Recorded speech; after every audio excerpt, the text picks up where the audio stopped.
আমরা নামাজ পড়ি কি পড়ি না ভাই? জোরে বলেন না, পড়ি কি পড়ি না? কেউ বলছে হুজুর, হাতটা করেছে, কেউ বলছে হুজুর পড়ি তো, কিন্তু খালি ওই ঈদের পড়ি, ঈদ আর বাকরায়। কেউ বলছে হুজুর খালি জুম্মা পড়ছি। 5 ওয়াক্তের নামাজ পড়ে না। আর যারা 5 ওয়াক্তের নামাজ পড়তে যাচ্ছে মসজিদে, এরা মসজিদে গিয়ে খালি ঝামেলা করছে। কেউ বলছে নাভির নিচে হাত বাঁধো, কেউ বলছে বুকের উপর হাত বাঁধো। এক তো এতগুলো বাড়ির মধ্যে 20-25টা লোক নামাজ পড়তে যায়, হানা বলে না হয়। আর তার মধ্যে আবার এই গ্রামের কথা বলছি না আমি, তার মধ্যে আবার কেউ বলছে ইমামের পিছনে সূরা ফাতিহা পাঠ করা যাবে, আবার কেউ বলছে ফাতিহা পাঠ করা যাবে না। কেউ বলছে নাভির নিচে হাত বাঁধো, কেউ বলছে বুকের উপরে হাত বাঁধো, কেউ বলছে আমিন জোরে বলো, কেউ বলছে আমিন আস্তে বলো, কেউ বলছে দোয়া করা যাবে, আবার কেউ বলছে দোয়া করা যাবে না। ঝামেলা আছে কি নাই? আছে কি নাই? তোর মধ্যে একটা ঝামেলা বিশেষ উল্লেখযোগ্য, সেটা হলো আমরা নামাজ যখন শুরু করব, নামাজ শুরু করার সময় হাত তুলব কত দূর পর্যন্ত?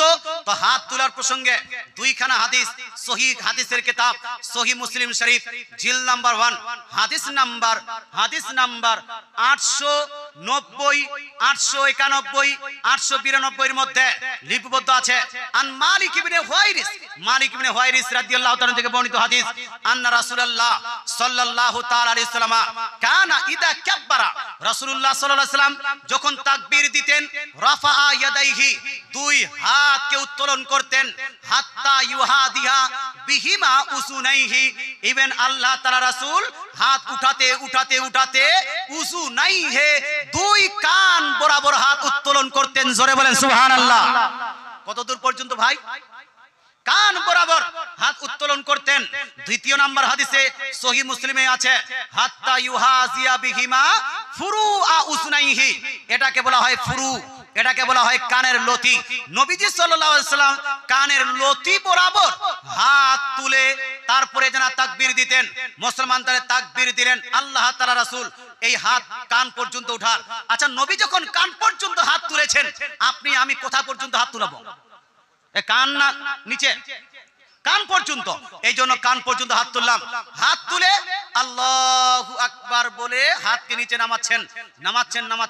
এবার কি করব? হাত ছেড়ে দিব না হাত বাঁধবো? হাত বাঁধবো না, হাত বাঁধবো না, বাঁধবো। মুসলমান বাঁধবো কি করে? উঠান তিরমিজি শরীফ জিল নাম্বার 1 হাদিস নাম্বার 253 এর মধ্যে আন হুলব রাদিয়াল্লাহু তাআলা থেকে বর্ণিত হাদিস। উনি বলছেন যে কানা রাসূলুল্লাহ সাল্লাল্লাহু আলাইহি ওয়াসাল্লাম ইয়াউমুনা, রাসূলুল্লাহ সাল্লাল্লাহু আলাইহি ওয়াসাল্লাম আমাদের ইমামতি করতেন। ইমামতি করার সময় আমরা লক্ষ্য করেছি ফায়াকুযু শিমালাহু বিয়ামিনিহি, দয়ার নবী মায়ার নবী এই ডান হাত দিয়ে বাম হাতকে ধরে নিতেন। জোরে বলেন সুবহানাল্লাহ। ডান হাত দিয়ে কি করতেন? বাম হাতকে ধরতেন। মানে এরকম না যে বাম হাত দিয়ে ডানকে এরকম ধরবেন, এরকম চলবে না। এরকম চলবে না, সিস্টেম শিখিয়ে দিচ্ছেন যে ডান হাত দিয়ে বাম হাতকে ধরবেন, ধরার পরে কি কোথায় রাখবেন? কোথায় রাখবেন? নাভির নিচে না বুকের উপরে? নাভির নিচে না বুকের উপরে? কোনটাই তো ধরলাম, তো রাখবো কোথায়? এই প্রসঙ্গে এই হাদিসের শেষে ইমাম তিরমিজি মাতানে লিপিবদ্ধ করেছেন, রাবাসুহুম আইয়াদাহুমা তাতার সুররা ওয়া রাবাসুহুম আইয়াদাহুমা ফাওকাস সুররা। অর্থাৎ এই প্রসঙ্গে বড় বড় ইমামগণের মধ্যে, সাহাবা এবং তাবেঈনদের মধ্যে মতভেদ আছে যে কোথায় রাখবো, কোথায় রাখবো। মতভেদটা হলো এই যে কিছু তোর মধ্যে বলেছেন নাভির নিচে বাঁধতে হবে। জোরে বলেন সুবহানাল্লাহ। কোথায় বাঁধতে হবে ভাই? রাবাসুহুম তাতাস সুররা, নাভির নিচে হাত বাঁধতে হবে। আর কিছু উলামায়ে কেরাম বলেছেন নাভির উপরে বাঁধতে হবে। কোথায়? নাভির উপরে। নাভির উপরে মানে এইরকম নয়। নাভির উপরে মানে হলো নাভিটা আছে এখানে, এই নাভিকে টাচ করে নাভির উপরে, বুকের তাতার সাদরি অর্থাৎ বুকের নিচে নাভির উপরে এটা বাঁধতে হবে। এটাই উলামায়ে কেরাম ইমামগণ গ্রহণ করেছেন। নাভির নিচে নাভির উপরে, দুইটাই মত পেশ করার পরে ইমাম তিরমিজি বলছেন এই দুইটি মতের মধ্যে দুইটাই হলো প্রসিদ্ধ মত, দুইটাই হলো গ্রহণযোগ্য মত। কথা বুঝতে পারছেন? কিন্তু এই দুইটি মতের মধ্যে ইমামে আযম আবু হানিফা রাদিয়াল্লাহু তাআলা আনহু নাভির নিচে হাত বাঁধাকে প্রাধান্য দিয়েছেন, আর ইমাম শাফি রাদিয়াল্লাহু তাআলা আনহু নাভির উপরে হাত বাঁধাকে প্রাধান্য দিয়েছেন। আমি আপনাকে বলতে চাই বড় বড় ইমামগণের মধ্যে বুকের উপর হাত বাঁধাকে কেউ প্রাধান্য দেয় নি। বুকের উপরে হাত বাঁধাকে না তো বুখারী প্রাধান্য দিয়েছেন, না ইমাম মুসলিম প্রাধান্য দিয়েছেন। মুসলিম শরীফে লিপিবদ্ধ আছে বুকের উপরে হাত বাঁধা যাবে না, বুকের নিচে হাত বাঁধতে হবে। মুসলমান আপনাকে বলতে চাই, ইমাম আহমদ বিন হাম্বল বুকের উপর হাত বাঁধতে বলেননি, ইমাম আবু হানিফা বুকের উপর হাত বাঁধতে বলেননি, ইমাম শাফি বুকের উপর হাত বাঁধতে বলেননি, ইমাম মালিক বুকের উপর হাত বাঁধতে বলেননি, ইমাম আউজাই বুকের উপর হাত বাঁধতে বলেননি, ইমাম সুফিয়ান সাউরি বুকের উপর হাত বাঁধতে বলেননি, ইমাম বুখারী, মুসলিম, তিরমিজি, নাসাই, আবু দাউদ, ইবনে মাজাহ বুকের উপর হাত বাঁধতে বলেননি। বাইহাকি শরীফের মধ্যে বুকের উপর হাত বাঁধতে বলা হয়নি। এক কথায় যত মুহাদ্দিস, মুহাক্কিক, মুফাসসির, মুজতাহিদ গুজরে গেছেন, কেউ বুকের উপর হাত বাঁধাকে গ্রহণযোগ্য মনে করে নি। শুধু ইমাম শাফির একটা কৌল পাওয়া যায় বুকের উপর হাত বাঁধার কথা। তবে ইমাম শাফি রাদিয়াল্লাহু তাআলা আনহুর মাযহাবকে যিনি সবথেকে বেশি প্রচার ও প্রসার করেছেন, ইমাম নববী রাহমাতুল্লাহ আলাইহি, তিনি বলছেন যে ইমাম শাফি রাদিয়াল্লাহু তাআলা আনহুর কাছেও সবথেকে প্রাধান্য, সবথেকে গ্রহণযোগ্য মত হলো নাভির উপরে বুকের নিচে হাত বাঁধতে হবে। কোথায়? বুকের উপর। এবার প্রশ্ন হলো, হুজুর আমরা আবু হানিফা রাদিয়াল্লাহু তাআলা আনহুর মাযহাবকে ফলো করি, আমরা যে নাভির নিচে হাত বাঁধি, আমাদের দলিল আছে কি নাই? দলিল আছে কি নাই? মাযহাব আছে চারটা। কয়টা মাযহাব? এই মাযহাব কয়টা বাপ?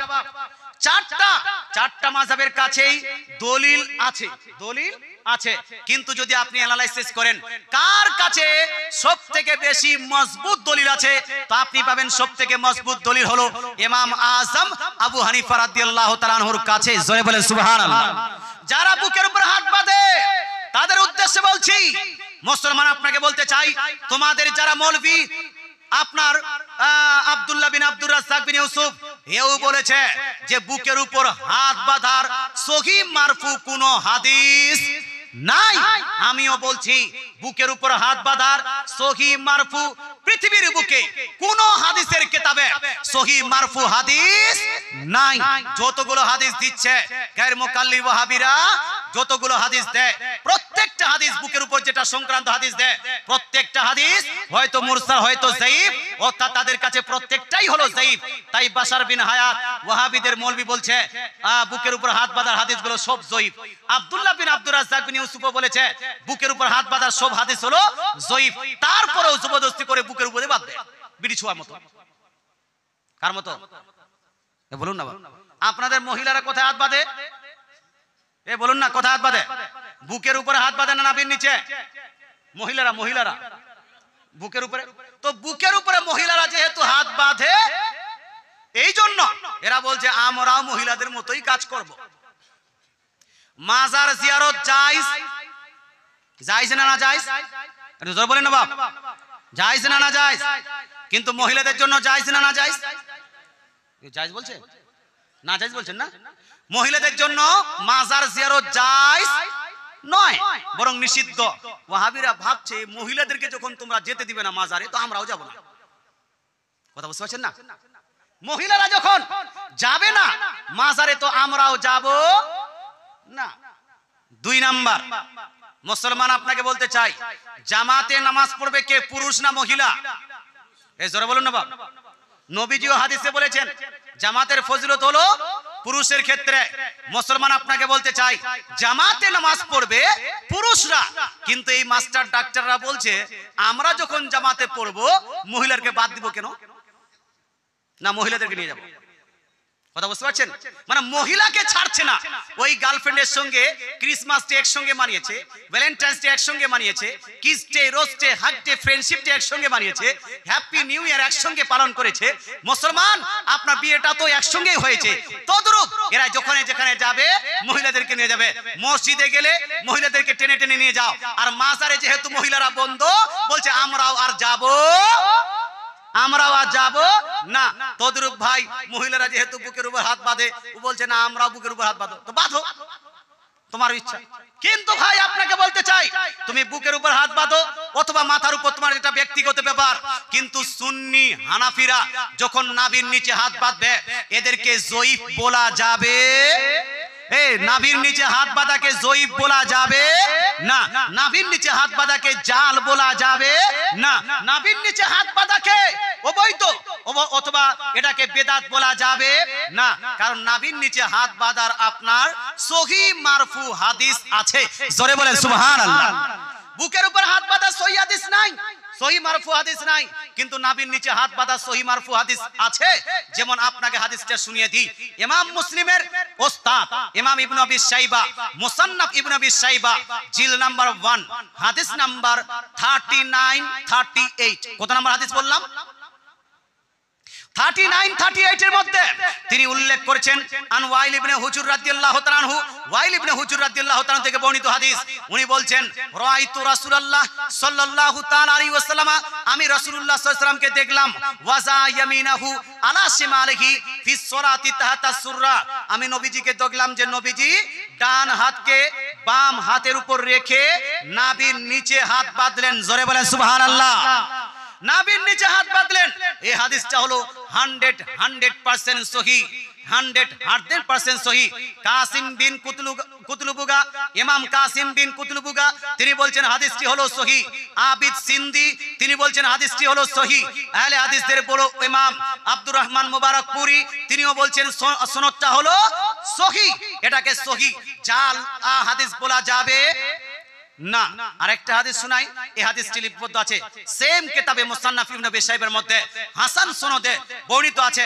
হাদিস নাম্বার 39 এর মধ্যে লিপিবদ্ধ আছে আন ইব্রাহিম, ইমাম ইব্রাহিম নাখঈ, হযরত ইব্রাহিম নাখঈ রাদিয়াল্লাহু তাআলা আনহু বলছেন ইয়াজাউ ইয়ামিনাহু আলা শিমালিহি ফিস সালাতি তাহাতা সুররা, অর্থাৎ একজন নামাজি, একজন মুসাল্লি ডান হাতকে রাখবে বাম হাতের উপরে নাভির নিচে। জোরে বলেন সুবহানাল্লাহ। নারায়ে তাকবীর। জোরে বলেন নারায়ে তাকবীর। আমিরুল ইসলাম চতুর্বেদী সাহেব তিনি স্টেজে উপস্থিত হয়ে গেছেন, আর আমাকে আগে আলোচনা করা উচিত হবে না। সম্মানিত মুসলিম সমাজ, সম্মানিত মুসলিম সমাজ, তো নাভির নিচে হাত বাঁধার দলিল আছে কি নাই? আছে কি নাই? সুনান আবু দাউদের মধ্যে 3খানা হাদিস আছে নাভির নিচে হাত বাঁধার। তোর মধ্যে 2টা হলো ওয়াহাবিদের মতে জয়ীফ হাদিস, আর একটা হলো সহিহ হাদিস। মুসলমান 756 এটা আলী রাদিয়াল্লাহু তাআলা থেকে, এটা হয়তো সহিহ, কিন্তু 758 মধ্যে আবু মুজলাস থেকে যে হাদিসটা লিপিবদ্ধ আছে সেটা হলো সহিহ হাদিস। তারপরে 758 মধ্যে আবু হুরায়রা থেকে যেটা বর্ণিত হয়েছে সেটা মুখতারাফি।